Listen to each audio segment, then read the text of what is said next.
হরে কৃষ্ণ।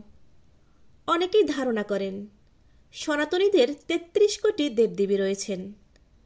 আসলে তারা ৩৩ কোটি এই কথাটির মানেই জানে না। ৩৩ হলো একটি সংখ্যা, আর সংস্কৃত ভাষায় কোটি শব্দের অর্থ হল শ্রেণী বা প্রকার। তাহলে ৩৩ কোটি কথাটির মানে দাঁড়ায় ৩৩ প্রকার, অর্থাৎ সনাতনীদের ৩৩ প্রকারের দেবদেবী রয়েছেন। এবার চলুন জানি সেই দেবদেবীরা কারা। তাদের মধ্যে রয়েছে ১১ জন রুদ্র, ১২ জন আদিত্য, ৮ জন বসু এবং ২ জন অশ্বিন। তাহলে মোট হল ৩৩ জন।